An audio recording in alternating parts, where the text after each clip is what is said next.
राज्यामध्ये मंत्रिमंडळात खांदेपालट होणार आहेत की काय अशी चर्चा गेले काही दिवस सातत्यानं सुरू आहे। राज्यामध्ये राजकीय आरोप प्रत्यारोपांच्या फैरी सध्या झडतायत आणि या पार्श्वभूमीवर खांदेपालट केले जाणार असल्याची चर्चा आहे। राजीनाम्याऐवजी खांदेपालट करून जनतेचा रोष कमी करण्याचा प्रयत्न देखील असू शकतो।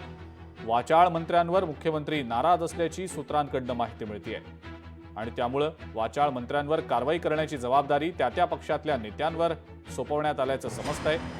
त्यामुळे आता महायुतीतल्या इतर पक्षांमधले जे नेते आहेत ते आपल्या वाचाळ मंत्र्यांवर नेमकी कारवाई करणार का आणि काय कारवाई करणार हे पाहणं सुद्धा महत्त्वाचं असेल। या संदर्भात मुख्यमंत्र्यांनी नाराजी व्यक्त केल्याचं जे सूत्रांचं म्हणणं आहे, नाराजी नेमकी कशा प्रकारे त्यांनी व्यक्त केलेली आहे त्याचा आढावा घेऊया।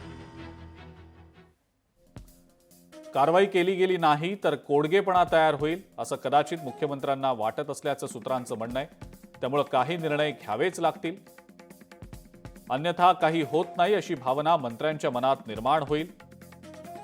वाचाळ आणि जनतेत प्रतिमा मलिन असलेल्या मंत्र्यांवर त्यामुळे आता कारवाई केली जाणार असल्याचं समजतंय।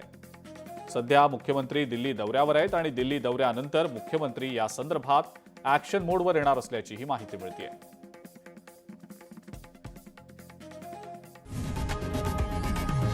लोकशाही मराठी ऐका, पहा, जागरूक रहा।